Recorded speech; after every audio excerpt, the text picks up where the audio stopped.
హల్లెలూయా. ఈ పునరుద్ధాన దిన ఆదివారం ఆరాధన వాక్యోపదేశం. దేవుని వాక్యము మనం మామూలుగా ధ్యానించుకుంటే ఆయన చనిపోయి మరలా తిరిగి లేచి అనేకులుగా ఆయన తను తాను కనుపరుచుకొని ఆయన మహిమను ఆయనగా గుర్తించడానికి ఆయన సజీవుడిగా ఉన్నాడని చనిపోయి అమ్మటే తిరిగి వెళ్ళిపోలేదు.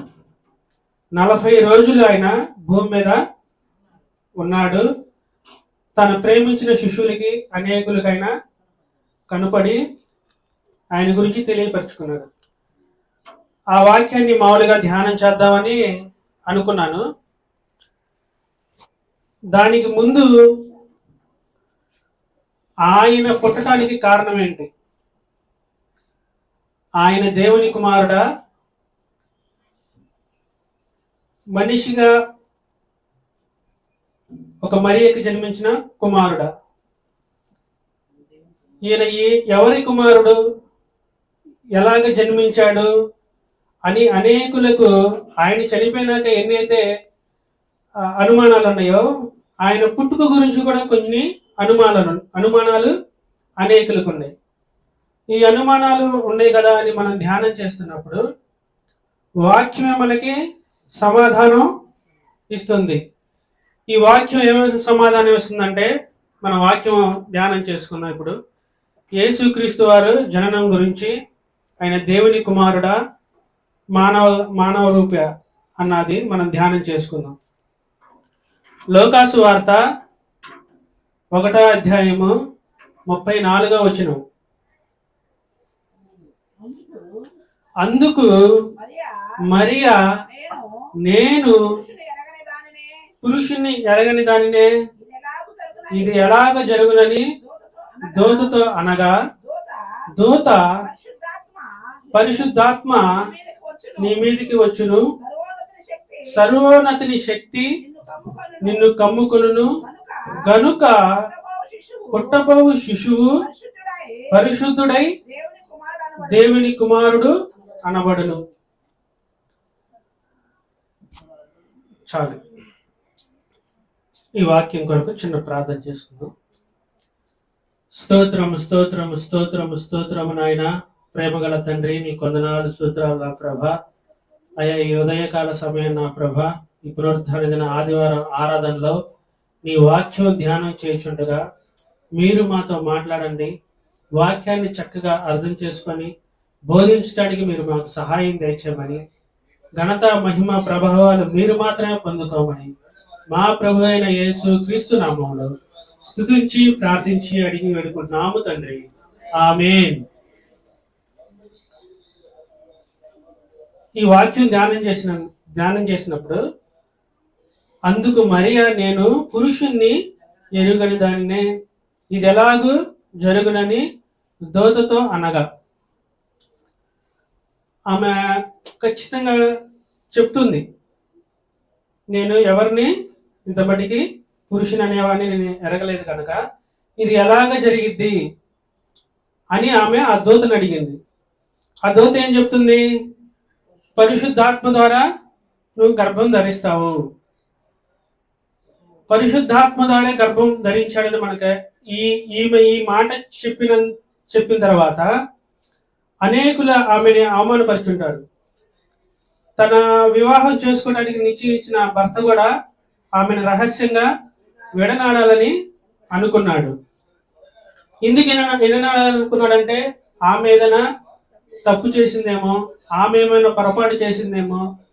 వాస్తవానికి ఆ సందర్భంలో మనం చూసుకుంటే ఆమెని రాళ్లతో కొట్టి చంపాలి. రాళ్లతో కొట్టి చంపటం ఆయనకి ఇష్టం లేక ఏమనుకున్నాడంటే రహస్యంగా ఆమెని విడనాడాలని ఆయన ఉద్దేశించాడు. అలాగే ఆమెకు కూడా ఎన్నో అనుమానాలు ఉండి ఉంటాయి ఆ రోజుల్లో. నేను ఎవరిని ఎరగలేదు, ఫలానా అని చెప్పడానికి కూడా నా దగ్గర ఏ ఆధారం లేదు. మరి ఇప్పుడు వచ్చి పరిశుద్ధాత్మ ద్వారా నేను గర్భవతినైతే సమాజం ఏమనుకుంటుంది? నన్ను వివాహం చేసుకోవాలనుకున్న వాళ్ళు కూడా నన్ను విడనాడాలి అని అనుకుంటారేమో, నన్ను వెలివేస్తారేమో, నన్ను చంపుతారేమో అని అనేక అవమానాలు, నిందలు, బాధలు ఆమె పడి కూడా ఏమనుందంటే సరే అనిద్ది. అవేమంటుంది? సరే అంటుంది. ఈయన పరిశుద్ధాత్మ ద్వారా పుట్టాడంటానికి రుజువు ఉందా మనకి? రుజువు ఏముంది ఆయన పరిశుద్ధాత్మ ద్వారా పుట్టాడని? దోత చెప్తుంది మనకి, ఈ లేఖనాల్లో దోత చెప్తుంది. అంటే నేను లేఖనాల గురించి కానీ ఆయన ఆదికాండం జగత్ పునాది నుంచే ఆయన సిద్ధపడి ఉన్నాడని కానీ నేను చెప్పదలుచుకోలేదు. నేను చెప్పాలనుకున్న మాట ఏంటంటే ఆయన దేవుని కుమారుడా, మనిషి కుమారుడా? దేవుని కుమారుడు అంటానికి రుజువు ఏంటి అంటే మనకు ఒక రుజువు ఉంది ఈ లోకంలో. ఏంటి ఆ రుజువు అంటే? చదువమ్మా అంటే నేను ఒకటే తీసుకున్నాలే. ప్రసంగి గ్రంథం 3వ అధ్యాయము 20వ వచనం.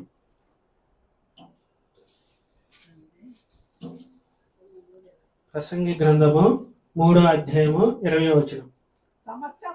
సమస్తమును ఒక స్థలమునకే పోవును, సమస్తము మట్టిలో నుండి పుట్టెను, సమస్తము మట్టికే తిరిగిపోవును. చాలు. ఈ మాటకు అర్థం ఏంటంటే నిన్ను మట్టిలో నుంచి తీసా కాబట్టి నువ్వు తర్వాత కూడా మట్టి అయిపోతావు. నువ్వు చనిపోయినాక ఏమవుతావు? మట్టి అయిపోతావు. ఇక్కడ ఈ మాట ఎందుకు చూసుకుంటే అసలు సమస్తము కూడా మట్టిలో నుంచి వచ్చినవి, తర్వాత మళ్ళీ అవి మట్టి అయిపోతాయి. ఏది కూడా ఈ భూమి మీద మనం మనుషులు గాను లేకపోతే జంతువులు, చెట్లు ఏదైనా సరే భూమిలో నుంచే మొత్తం మనకి దేవుడు ఆది కాలం ముందు దాన్ని ఉత్పత్తి చేశాడు. మరలా ఈ భూమి మీద పుట్టిన ప్రతి ఒక్కటి ఏమైపోతుంది? మరలా మట్టి అయిపోతాయి.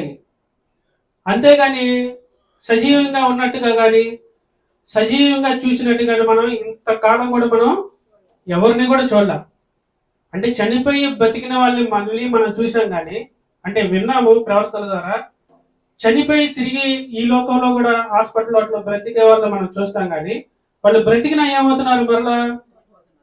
మరలా చనిపోతున్నారు. చనిపోయిన తర్వాత వాళ్ళు ఏమైపోతున్నారంటే మట్టి అయిపోతున్నారు. మనిషిని ద్వారా పుట్టింటే దేవుడు ఏమైపోతాడంటే మట్టి అయిపోవాలి. ఎందుకు అయిపోవాలి అంటే ఆయన శరీరం మట్టిలో కలిసిపోవాలి, మరలా మహిమ శరీరం ఆయనకి ధరించాలి, మరలా ఆయన పునరుద్ధానుడై లెగవాలి. కానీ ఈయన ఎలా లేచాడో మనం చూద్దాం.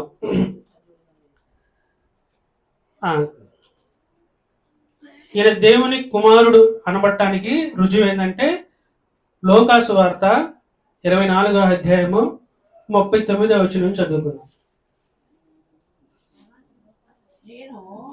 నేను ఆయనను అనుటకు నా చేతులను నా పాదములను చూడుడి, నన్ను పట్టి చూడుడి, నాకున్నట్టుగా మీరు చూచుచున్న ఎముకలను మాంసమును భూతమునకు ఉండవని చెప్పి. చాలు. ఇక్కడ మనం ఈ వాక్యం చదివినప్పుడు మనకి ఏమర్థమవుతుంది? ఆయన శరీరంతోనే లేచాడు, పునరుద్ధానుడయ్యి లేచాడు. ఆయన శరీరము, ఆయన ఎముకలు కూడా ఎముకలని కూడా రాయబడి ఉంది. శరీరము ఎముకలు ఆయన భూస్థాపం చేశారు కానీ ఆయన భూస్థాపం అవ్వలేదు.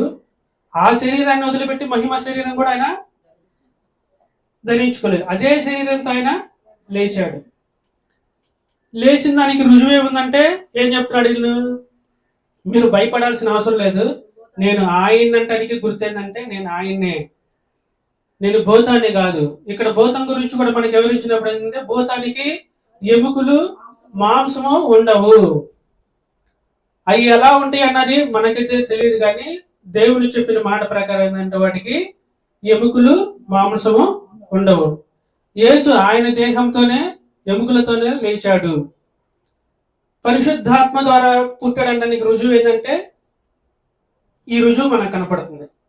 ఆమె అప్పుడు నిందలు పడవచ్చు, అవమానాలు పడవచ్చు, బాధలు పడవచ్చు, ఎన్నో అవమానాలకు గురవచ్చు. కానీ ఆయన మరణించినాక ఏం తెలుస్తుందంటే మనకి ఆయన శరీరంతోనే, ఆయన ఎముకలతోనే ఆయనే పరిశుద్ధ ఆత్మ ద్వారా పుట్టాడు గనక ఆయన మాత్రమే లేచాడు.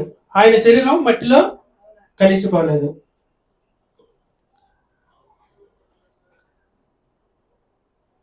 తర్వాత చదువమ్మా. మరలా అంటే లోకా సువార్త 2వ అధ్యాయం 10వ వచనం చదువు. ఇక్కడ మనకి ఏం రుజువు అవుతుందంటే ఆయన పరిశుద్ధాత్మ ద్వారానే జన్మించాడు. పరిశుద్ధాత్మ ద్వారా కనుక జన్మించకపోతే ఆయన మట్టిలో కలిసిపోయాడు. ఎందుకంటే మట్టి నుంచి వచ్చింది కాబట్టి సమస్తం మరలా మట్టికే అర్పించాలి. కానీ ఈయన మట్టికి అర్పించుకోకుండా పరిశుద్ధాత్మ ద్వారా జన్మించాడంటానికి రుజువు, ఆమె ఏ పాపము చేయలేదంటానికి రుజువు ఏంటంటే ఆయన శరీరంతోనే ఆయన పునరుద్ధరణై లేచాడు, పరిశుద్ధాత్మ ద్వారా జన్మించాడంటానికి ఇది మనకి రుజువుగా కనపడుతుంది. చదువు. అయితే ఆ దూత భయపడుకుడి, ఇదిగో ప్రజలందరికీ కలుగబోవు మహా సంతోషకరమైన సువర్తమానము నేను మీకు తెలియజేయుచున్నాను. ఒక నిమిషం చాలు. ప్రజల్లో ఏమి యేసుక్రీస్తు వారు పుట్టడానికి కారణం ఏంటంటే ప్రజలందరికీ సంతోషకరం, ప్రజలందరికీ సంతోషం. ప్రజలు సంతోషంగా ఉన్నారా లేరా అన్నది మనం చూసుకుంటే, ఆయన సృజించిన సృష్టి, మీరు సర్వలోకానికి వెళ్ళి మీరు సర్వ సృష్టిని ఏలుబడి చేయండి అని చెప్పి అన్నారు. కానీ ఇక్కడ ఏమవుతుందంటే వీళ్ళకి ఉన్నదాంతో సంతోషపడక అనేక ఆస్తులు సంపాదించుకోవాలను, రాజ్యాధికారం కోసం లేదా బంగారం కోసం, ఇంకా ఈ లోక సంబంధ విషయాలన్నిటినీ వాళ్ళు నెత్తినేసుకొని వాళ్ళలో ఏం కోల్పోయారు? సంతోషం కోల్పోయారు. సంతోషం కావాలంటే మనకి ఏం కావాలి? సంతోషం మనకి ఉండాలంటే ఏం కావాలి? దేవుడు కావాలి. దేవుడు ఎలా మాదిరిగా మనం చూపించాడు? దేవుడు మనకి ఒక మాదిరి చూపించాడు. ఆయన వచ్చి డబ్బు సంపాదించుకోవడానికో, ఆస్తులు సంపాదించుకోవడానికో, లేదా ఈ లోక అధికారాన్ని సంపాదించుకోవడానికో ఆయన రాలా. ఆయన వచ్చింది ఏంటంటే ప్రజలందరికీ రక్షణ కలుగు చేయడానికి, ప్రజలకి సంతోషం కలుగు చేయడానికి. దేవుడు మనతో ఉంటేనే మనకి సంతోషం ఉంటుంది. అంటే ఆయన బైబిల్ 2 విధాలుగా మాట్లాడుతూ ఉంటుంది. ఉపమానం రీతిగా మాట్లాడుతూ ఉంటుంది, లేదా వాక్యం రీతిగా మాట్లాడుతుంది, లోక సంబంధంగా మాట్లాడుతుంది. ఇక్కడ ఎలా మాట్లాడుతుందంటే, మనం సంతోషంగా ఉండాలంటే దేవుడితో మనం కలిసి ఉండాలి. దేవుడితో ఉన్నప్పుడు ఏమవుతుందంటే ఈ లోక ఆశలన్నింటినీ కూడా మనం సిలువ వేసుకుంటాం. ఈ లోక ఆశలన్నీ కూడా మనకి వ్యర్థంగా కనపడతాయి. ఈ లోక సంబంధమైన డబ్బు కానీ మిగతా వ్యవహారాలన్నీ కూడా ఎలా కనపడతాయి అంటే మనకి అవన్నీ కూడా వ్యర్థంగా కనపడతాయి. ప్రతిదీ అర్థమైనప్పుడు మనకి ఏముంటుంది? సంతోషమే ఉంటుంది. ప్రతి దాని కొరకు మనం ఆశపడి ప్రతి దాని కొరకు మనం వెంబడించినప్పుడు ఏంటంటే అది మనకు దక్కనప్పుడు ఏమవుతుందంటే మనకి దుఃఖం, బాధ మాత్రం మిగిలింది, కానీ సంతోషం ఉండదు. నువ్వు ఎంత సంపాదించుకున్నా, ఎన్ని కూడబెట్టుకున్నా కానీ నీకేం ఉండదు? సంతోషం ఉండదు. నీకు నువ్వు పరీక్షించుకుంటే నువ్వు సంతోషంగా ఉంటున్నావా? నీ కుటుంబంలో నువ్వు సంతోషంగా జీవిస్తున్నావా? కుటుంబంలో అందరూ మారు మనసు పొందితే సంతోషంగానే ఉంటది.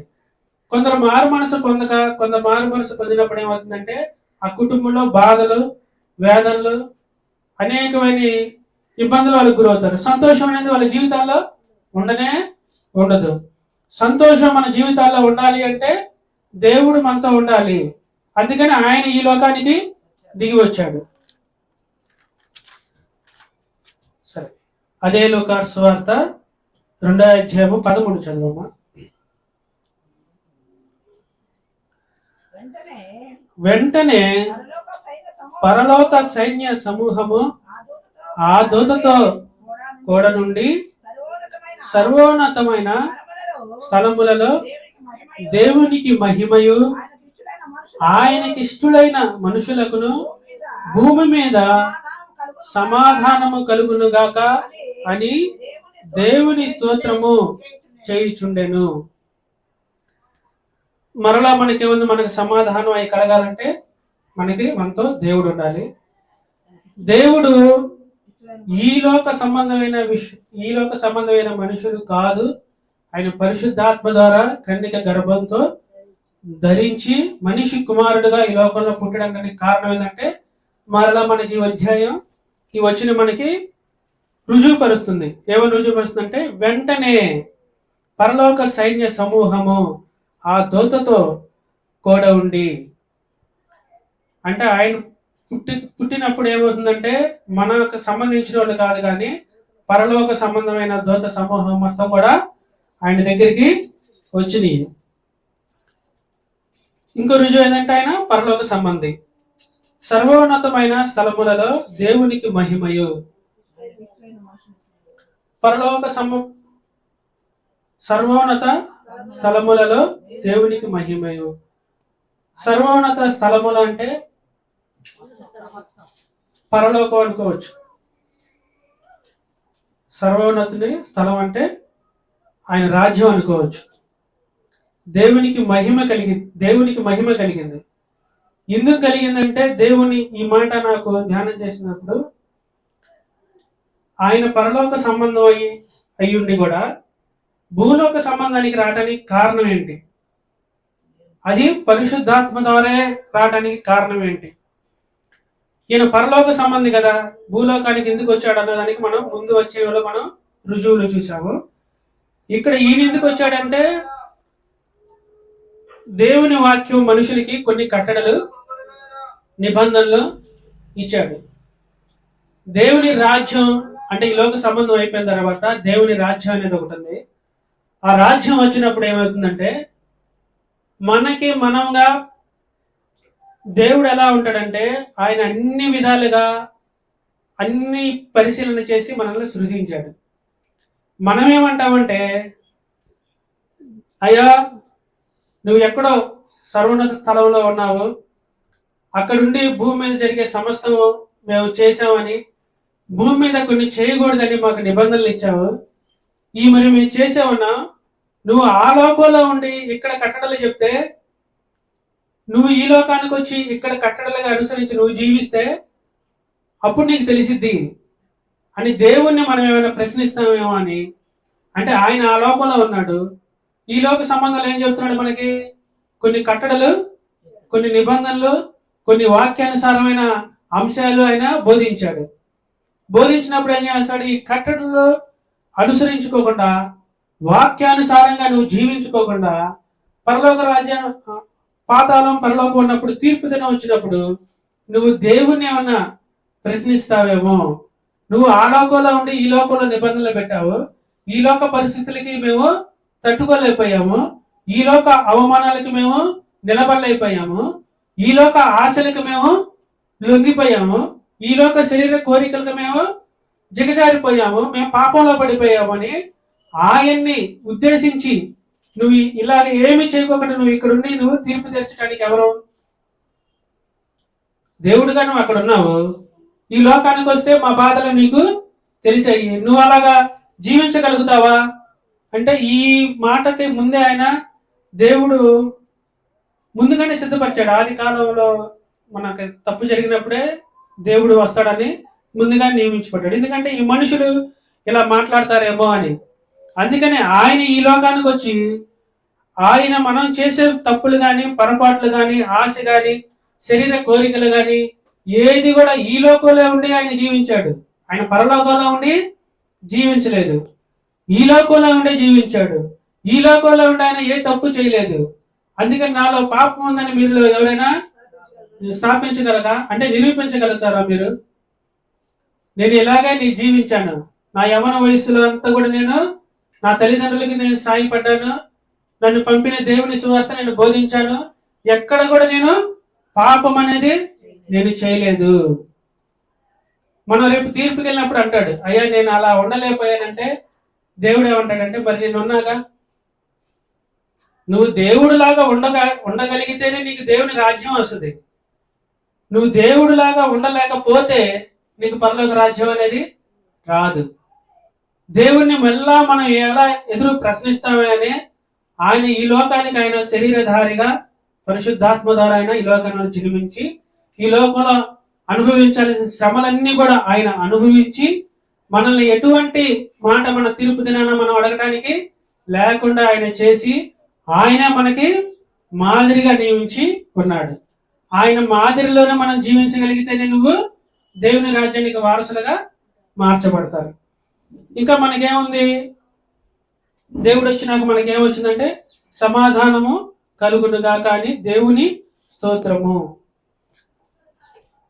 దేవుడు ఏం చెప్తున్నాడంటే మనుషులకి మధ్య ఉండాలి, సమాధానము ఉండాలి. నేను పలానా మనిషి ఇలా చేసింది, నేను ఆమెతో సమాధానంగా ఉండలేకపోతున్నాను, లేదా వారితో నేను సమాధానంగా ఉండలేకపోతున్నానని నువ్వు రేపొద్దున దేవుని తీర్పు రోజు వెళ్ళి నువ్వు చెప్పడానికి నీకు అర్హత లేదు. ఎందుకంటే దేవుడు ఏం చెప్తున్నాడు, పుట్టినప్పుడు ఏం చెప్తున్నాడు, సమాధానం కలుగుద్ది మీకు. సమాధానం ఎలా కలిగిద్ది?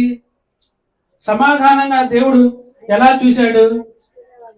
సమాధానంగా దేవుడు ఎలా నడుచుకున్నాడు? మనిషిని వేరుగా ఆయన చూశాడా?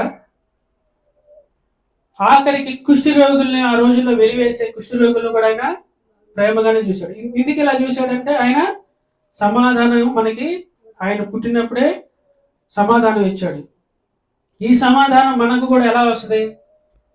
దేవుడు మాదిరి ఏమి నేర్పించింది మనకంటే ఆయన పుట్టినప్పుడే మనకి సమాధానం కలుగునుగాక అన్నాడు. ఇంకా మనం ఈ వాక్యాన్ని కొంచెం ధ్యానం చేసుకుంటే మనిషి పుట్టక ముందే మనిషి జీవితాన్ని గురించి కానీ, మనిషి ప్రవర్తన గురించి కానీ, మనిషి ఆలోచన గురించి కానీ మనం ఎవరైనా చెప్పగలుగుతామా? మన కడుపున పుట్టే పిల్లలు ఆయన రూపం ఎలా ఉంటుందో, ఆయన బుద్ధులు ఎలా ఉంటాయో, ఆయన ఏ విధంగా ప్రవర్తిస్తాడా ఏందన్న విషయాలు ఏవి కూడా మనకి తెలియదు. కానీ దేవుని పుట్టుకకు ముందే ఏమవుతుంది? సమాధానం కలుగుతుందని, దేవుని రాజ్యం ఉందని, దేవుని యేసుక్రీస్తు ఆయన పేరు పెడతాడు, ఆయన ఒక రక్షకుడని, ఆయన సర్వలోకానికి అధిపతి అని, ఆయన రాజు అని, ఆయన పరలోకం నుంచి దిగి వచ్చాడని ఆయన పుట్టక ముందే దేవుడు చెప్పేశాడు మొత్తం. ఆయన పుట్టిన తర్వాత ఏమైనా మార్పులు చేర్పులు జరిగినాయా? ఆయన పరిశుద్ధాత్మ ద్వారా పుట్టాడంటానికి కారణం ఏంటంటే ఆది కాండం నుంచి ఎన్నో ప్రవచనాలు ఆయన్ని చెప్పాయి. పరిశుద్ధాత్మ ద్వారా పుట్టాడంటానికి ఇంకో కారణం ఏంటంటే ఆయన పుట్టుకకు ముందే ఆయన ఏం చేయాలి, ఎలా ఈ లోకంలో జీవించాలి, ఎలా చనిపోవాలి, ఎలా పాప క్షమాపణ కోసం ఆయన మరణానికి పాత్రుడు కావాలన్న విషయాలన్నీ కూడా ముందే చెప్పేశారు. ఈ లోక సంబంధంగా మనం మాట్లాడుకుంటే మన పిల్లలు ఏమవుతారో మనకి తెలియదు. ఆయన రూపం, ఆయన బుద్ధులు ఎలా ఉంటాయో మనకు తెలియదు. మనం మట్టి నుంచి తీయబడి ఉన్నాం కాబట్టి మనం మరలా మట్టికి వెళ్ళిపోతాము. ఈ మట్టి మనుషులకైతే గనక వారి పిల్లలు ఏమవుతారన్న విషయాలు కూడా వాళ్ళకి తెలియదు. కనీసం వాళ్ళు రాసిన ఎగ్జామ్ కూడా వాళ్ళు పాస్ అవుతారో లేదో కూడా వాళ్ళకి తెలియదు. తల్లిదండ్రులు కూడా ఏమడుగుతుంటే నువ్వు చక్కగా ఏ సందర్భమైనా సరే ముందుగానే వాళ్ళకి చెప్పి చెప్పి చెప్పి చెప్పి చేయించినా సరే వాళ్ళు ఆ మాట వినరు. ఎందుకు వినరంటే సమాధానం మనుషుల మధ్య లేదు. ఎందుకు లేదంటే అందరూ దేవుని నమ్మికలో లేరు. ఒకళ్ళు దేవుని నమ్మికలో ఉన్నారు, ఒకళ్ళు దేవుని నమ్మికలు లేక ఏమవుతుందంటే మీకు సమాధానం లేదు. దేవుడు పరిశుద్ధాత్మ ద్వారా జన్మించాడంటే నీకు రుజువు ఏంటంటే ఆయన పుట్టుక గురించి ముందుగానే చెప్పారు. ఆయన ప్రజలందరినీ రక్షిస్తాడని ముందుగానే చెప్పి ఉన్నాడు. ఆయన పుట్టి కూడా ఇంక ఎటువంటి దారిలో ఆయన వెళ్ళలేదు. ఆయన మనల్ని రక్షించడానికి, మనకు సమాధానం కలుగు చేయడానికి, మనల్ని మనుషులుగా చేసి ఆయన అనుకున్న విధానంగా మనం మార్చడం కోసం మనల్ని ఆయన మనకి మాదిరిగా నిలబడ్డాడు.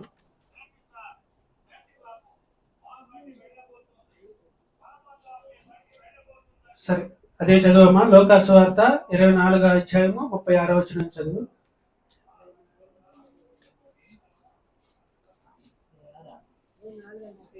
24:36 వచనం.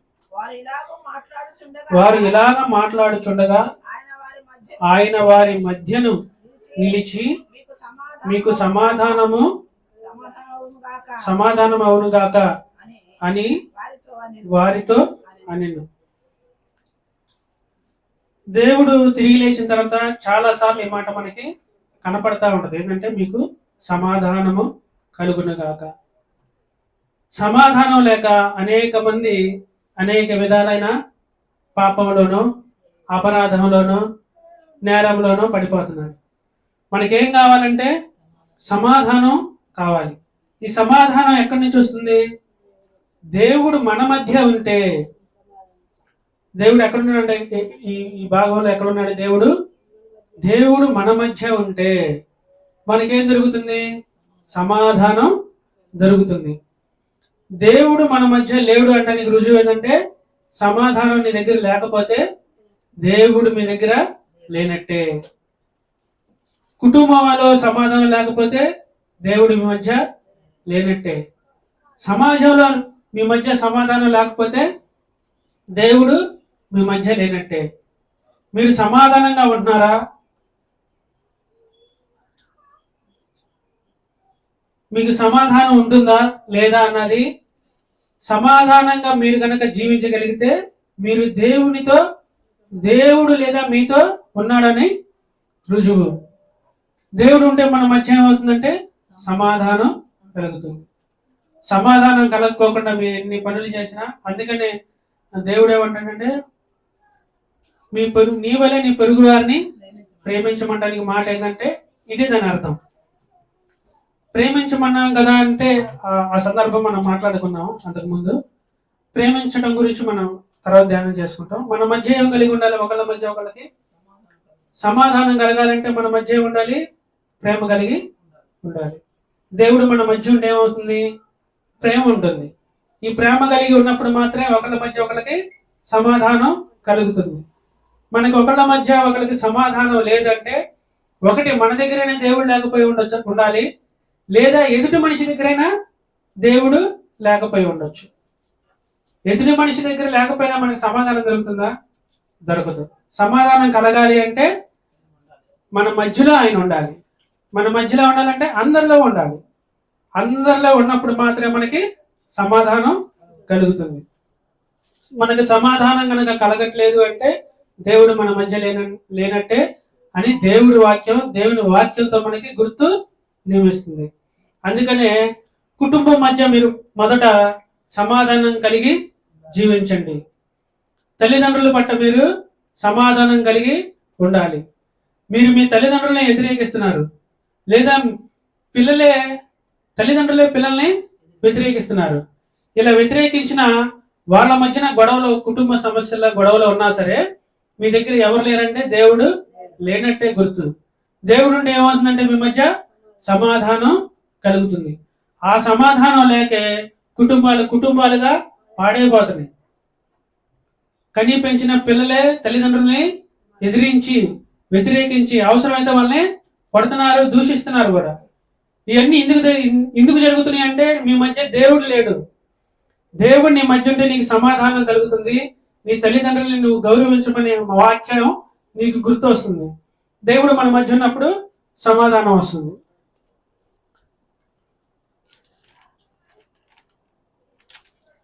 సరే, లాస్ట్ మాట చదవమా. లోకాసు వార్త 24వ అధ్యాయము 25 చదివిందా? 24 చదివా కదా? 24 4వ అధ్యాయం చదువు, 5వ వచనం చదువు.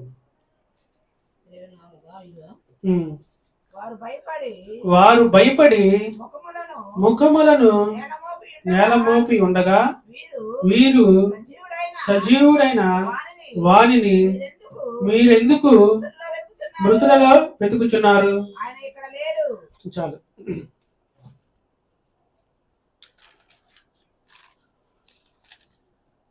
దేవుని వాక్యం మనతో ఏం మాట్లాడుతుందంటే 2 విధాలుగా దేవుని వాక్యం మాట్లాడుతుంది. కన్యక మరియ గర్భవతి అయ్యి కుమారుని కంటుంది. ఆయనకి యేసు అనే పేరు పెట్టబడతాడు. ఆయన ఈ లోకాన్ని రక్షించడానికి వచ్చాడు. కన్యక గర్భవతి అయింది, కుమారుని కనిందన్నది మన వాక్యం ధ్యానంలో మనం తెలుసుకున్నాము. అంటే ఆయన ఎలాగా ఆయన మనకి బయలుపరియాడు, ఎలాగా మనతో జీవించాడు, ఎలా మనతో ఉన్నాడు అనడానికి రుజువులు మనం కొన్ని చూసాం. తర్వాత ఇక్కడ ఏమంటున్నారు, వారు భయపడి ముఖమును నేల మోపి ఉండగా వీరు సజీవుడైన వానిని మీరెందుకు మృతులలో వెతుకుచున్నారు? ఆయన సజీవుడిగా ఉన్నాడని వీళ్ళు ఎక్కడ ఎదుగుతున్నారు? ఆయన్ని మృతుల్లో సమాధుల్లో ఉన్నాడేమో అని చెప్పి ఎదుగుతున్నారు. ఆయన మృతులలో లేడు, సమాధిలో లేడు. ఆయన మనం చెప్పుకున్నట్టుగా ఆయన శరీరంతోనే, ఆయన ఎముకలతోనే ఆయన బయలుపడ్డా వీళ్ళు ఎక్కడ ఎదుగుతున్నారంటే మృతుల్లో చెప్పిన మాట వెనుకోకుండా వాళ్ళకి నమ్మకం లేక మృతుల్లో ఎదుగుతున్నాడు. ఆయన మృతుల్లో లేడు. ఎక్కడున్నాడు? ఆయన సజీవుడుగా ఉన్నాడు. సజీవుడుగా ఎలా ఉన్నాడు? సజీవుడుగా తనకు తాను అందరికీ కనపరుచుకుంటూ ఆయన చూపిన మార్గం, ఆయన వారితో చెప్పిన మాటల్ని మరలా వాళ్ళకి జ్ఞాపకం చేస్తున్నాడు. వాళ్ళు ఎందుకు అంటే వాళ్ళు నమ్మలేకున్నారంటే ఆయన చనిపోయిన మనిషిని కూడా తిరిగి లేపిన వీళ్ళ ఉద్దేశం ఏమై ఉంటదంటే ఆయన్ని కొరడాలతో బాగా కొట్టారు, ఆయన హింసించి దూషించి ఆయనగా రాజుగా కిరీటం పెట్టి ఆయన శిలువ మీద మేకులు కొట్టి చంపివేశారు. ఇలా చంపిన తర్వాత ఆయన మరలా తిరిగి లెగుస్తారని వాళ్ళ మనసులో ఒక అనుమానం ఉంది. ఆ అనుమానం తీర్చడానికి ఏమవుతుందంటే అక్కడ ఇద్దరు మనుషులు అంటే దేవదూతలు. ఈ దేవదూతలను మనం ఎక్కడ చూసాం? మరలా ఆయన పుట్టినప్పుడు మనం చూసాం. దేవదూతల సమూహం అంతా కూడా ఆయన పుట్టినప్పుడు వచ్చింది. మరలా ఆ సంగతి దేవదూతే అక్కడ పొలాల్లో ఉన్న వారికి కానీ, గొర్రెలు కాసుకునే వారికి కానీ వాళ్ళందరికీ కూడా ఆ దేవదూతలు ఆయన ద్వారా ప్రచారం చేసేపడ్డాయి. మరలా ఇక్కడ కూడా అదే దేవదూతలు మనం చూస్తున్నాం. భయపడకండి, ముఖాన్ని దాచుకోకండి, మీరు సజీవుల్లో మృతుల్లో ఆయన వెతుకుతున్నారు, ఆయన సజీవుడిగా జీవించి ఉన్నాడు. ఇలా జీవించి ఉన్నాడు, ఈయన మృతుల్లో నుంచి తిరిగి లేచాడు అని అంటానికి మనం ఇప్పుడు దాకా కూడా అనేక రుజువులు మనం చూసాం. ముఖ్యంగా మన వాక్య భాగంలోని సందేశం ఏంటంటే మరియా దేవుని పుట్టుక దేవుని కుమారుడా లేదా మనిషి కుమారుడిగా పుట్టాడా? ఆయన పాపం ద్వారా పుట్టాడా? పరిశుద్ధాత్మ ద్వారా పరిశుద్ధుడిగా ఆయన పుట్టాడా? ఈ లేఖనాలన్నీ పరిశీలించినప్పుడు ఆయన ఎలా పుట్టాడంటే పరిశుద్ధుడిగానే పుట్టాడు. ఆమె ఎన్నో పాపాలు చేసిందని వీళ్ళు ఇప్పుడు కూడా మనల్ని అనేక మంది దూషిస్తున్నారు, కానీ ఆయన ఏ పాపం చేయలేదు అని అంటానికి ఆమె ఏ పాపం చేయలేదంటే రుజువు ఏంటంటే ఈయన పరిశుద్ధుడిగానే పుట్టాడు, పరిశుద్ధుడిగానే పరిశుద్ధాత్మ ద్వారా వచ్చాడు. పరిశుద్ధాత్మ ద్వారా ఆయన పుట్టినప్పుడు ఆయన జీవించిన మొత్తం కూడా ముందుగానే రాసి ఉంది. ఆయన పుట్టినప్పుడు దేవదూతలు వచ్చారు, ఆయన చనిపోయినప్పుడు కూడా మరలా దేవదూతలే వచ్చి ఆయన గురించి తెలియపరుస్తున్నారు. అసలు ఈ పుట్టుక, మరణము, మళ్ళీ జీవము గురించి మనం ఆలోచించుకుంటే దేవుడు మనందరికీ మామూలుగానే ఆయన బయలుపడి మామూలుగానే పరలోకం ఉంది, పరలోక రాజ్యం అనేది ఒకటి ఉంది, ఆ రాజ్యానికి మీరు వారసులుగా మార్చాలంటే ఇలా ఉండాలి, కానీ ముందుగానే ఆయన అందరికీ చెప్పొచ్చు కదా. ఆయన మాదిరిగానే మన ముందు ఎందుకు నిలిచాడు? మాదిరిగానే మనకి ఎందుకు కనపడ్డాడు? మాదిరిగానే ఉపమానాలు మనకి ఎందుకు చెప్పాడు అంటే మళ్ళా మనం చూసుకుంటే ఏమైందంటే ఈ భూలోకానికి ఒక చట్టం ఉంటుంది. ఈ చట్టానుసారంగా ఏంటంటే సాతానికి దేవునికి ఒక పందెం అనుకోవచ్చు, లేదా ఒక ఆయన్ని తోసివేయబడ్డప్పుడు ఆయన కొరకు సిద్ధపట్టు చేసే నరకం గురించి అయి ఉండొచ్చు. ఈ నరకం గురించి ఆయన పరలోకం నుంచి నెట్టివేయబడ్డప్పుడు పాతాళానికి ఆ సందర్భాలు అక్కడ ఏం జరిగినాయి అయితే కనుక మనకు తెలియదు. మన ఊహ ఏంటంటే ఆయనకి దేవునికి సాతానికి మధ్య ఒక సంభాషణ జరిగి ఉండొచ్చు. నువ్వు నా మాట వెనుకోకుండా నీకు నువ్వుగా బయలుపరుచుకొని నువ్వే గొప్పవాడు అనుకొని నా సింహాసనాన్ని నువ్వు ఆశించి ఉండొచ్చు, కానీ నీలా కాకుండా నేను ఒక మనిషిని తయారు చేసి ఆ మనిషికి మంచి ప్రవర్తన, ఆయనకి కావలసిన సమస్తం ఇచ్చాను అని ఆయన చెప్పుంటే, ఆమె ఏమని ఉంటుందంటే సాతాను, నువ్వు చేసిన మనుషులు కూడా మరలా ఇలాగే చేస్తారు, నీకు వేరేదైతే లేదు అని ఆయన అన్నప్పుడు ఏమై ఉంటాడంటే, ఆయన ఏమంటాడంటే, ఆ మనుషులు అలా చేసినా సరే ఆయన మార్చుకోవడానికి మరలా ఆయన బలిదానం కోసం ఈ లోకానికి దిగి వచ్చాడు. వాళ్ళిద్దరి మధ్యన జరిగిన సంభాషణలు ఏమై ఉంటది అని మన వాక్యం ధ్యానం చేసినప్పుడు, దేవుని వాక్యంతో మనం పాపంలో పడిపోయి ఆ లోక సంబంధం నుంచి ఈ లోకానికి వస్తే ఏదైతే ఆయన మోసపుచ్చామో మరలా మనం అలాగే మోసపోతున్నాం. ఇలాగా డైరెక్ట్ గా వచ్చి భూమి మీదకి మనకి ఇలా జరిగింది, మనం అంతా ఇలా మారు మనసు పొందాలి, మనకు ఒక రక్షణ ఉందన్నది ఈ భూమి చట్ట ప్రకారంగా చెప్పకూడదు. దీనికి ఉదాహరణకి ఏం తీసుకుందాం అంటే, మన భూలోక సంబంధమైన విషయాలకు వస్తే అమరావతి రాజధాని ఉంది, కానీ రాజధాని ఎక్కడ పెట్టాలన్న సంగతి చట్టబద్ధంగా ఏంటంటే ఆ పరిపాలించే వాళ్ళు చెప్పకూడదు. ఎందుకు చెప్పకూడదు అంటే, ఎక్కడైతే రాజధాని అంటే రాజ్యం ఏర్పడుతుందో ఆ రాజ్యంలోకి అందరూ సమీపిస్తారు. అది మంచి వాళ్ళు చెడ్డవారు సమీపించవచ్చు. అలాగే కూడా దాన్ని స్వార్థపూర్వకంగా దాన్ని ఆ రాజ్యాన్ని వాడుకోవచ్చు. అంటే వాళ్ళకి సంబంధించిన వాళ్ళే ఆ రాజ్యానికి తీసుకొని వెళ్ళచ్చు. ఇప్పుడు దేవుడు ప్రత్యక్షం అయిపోయి, దేవుడు ఒక రాజ్యం ఉంది, ఈ రాజ్యానికి మిమ్మల్ని తీసుకెళ్తారన్న చట్టబద్ధత ఆయనకి చెప్పడానికి ఈ లోక సంబంధంగా లేదు. నాకు రాజ్యం ఉంది, ఈ రాజ్యంలో చేరాలంటే మీరు ఇలా ఉండాలి, ఇలా నడుచుకోవాలి, అక్కడ అలా ఉంది ఇలా ఉంది అని చెప్పి ఆయన ఉపమాన రీతిగా చెప్పాడు. కానీ ఆయన పూర్తిగా అయితే కనుక చెప్పలేదు. ఆ రాజ్యం గురించి కానీ అది ఎక్కడ ఉంటుందని కానీ ఆ రాజ్యానికి చేయాలంటే ఏమని ఆయన ఉపమాన రీతిగానే మనకి తెలియపరిచాడు. ఎందుకు తెలియపరిచాడంటే, భూమి మీద ఉన్న చట్ట ప్రకారంగా ఆయన డైరెక్ట్ గా మనకి చెప్పకూడదు. ఉపమాన రీతిగానే మనకు అనేక రుజువులు ఆయన మనకి చూపించాడు.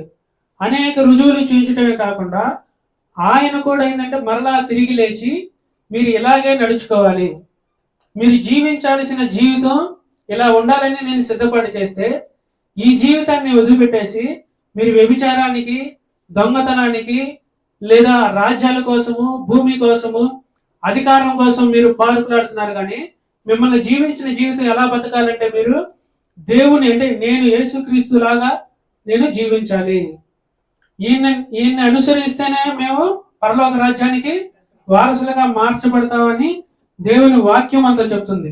ఇప్పుడు మనం ఎవరిని అనుసరించాలి? దేవుణ్ణి మనం అనుసరించాలి. దేవుడు చెప్పిన కట్టడలు, దేవుడు ఎలా అయితే నడుచుకున్నాడో ఆ నిబంధనతోనే మనం జీవిస్తేనే ఈ లోకంలో నీకు సమాధానం కలుగుతుంది, ఈ లోకంలో నీకు నెమ్మది కలుగుతుంది. ఈ లోకంలో నువ్వు మరణించినాక ఏమైపోతావు?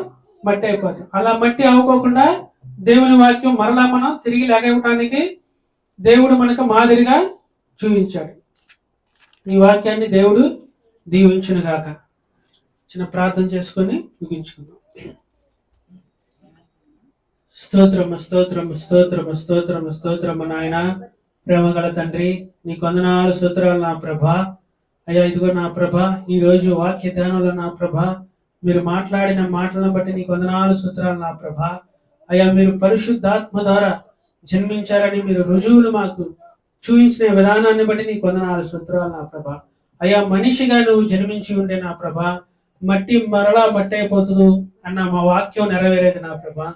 నువ్వు దేవుని కుమారుడిగా పరిశుద్ధాత్మ ద్వారా జన్మించావు కాబట్టి నా ప్రభా, అయ్యా నీ శరీరము, నీ ఎముకలతో నా ప్రభా వాళ్ళకు బయలుపడి వాళ్ళకు రుజువులు చేసి నా ప్రభా, నీ గాయాలు వాళ్ళకు చూయించి నా ప్రభా, వాళ్ళని మహిమగా మార్చబడటానికి, వాళ్ళు రుజువుగా నిన్ను చూసి వాళ్ళని నమ్మటానికి, నీలాగా జీవించడానికి నా ప్రభా మీరు చెప్పిన మాటలను బట్టి నీ కొందనాలు స్తోత్రాలు నా ప్రభా.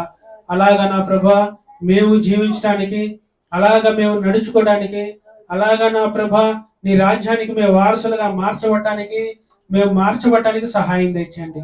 మాలో ఏదైనా అపరాధము, పాపము ఏదైనా ఉంటే నా ప్రభా దయతో క్షమించిన ప్రభా, నీ వాక్యం ద్వారా మేము సరి చేసుకున్న ప్రభా, మా మరణ దినం వచ్చేసరికి నా ప్రభ మేము పూర్తిగా మారిన ప్రభ నీ రాజ్యాన్ని వారసులుగా మార్చబడడానికి సహాయం దయచేయమని మా ప్రభు అయిన యేసు క్రీస్తు నామములో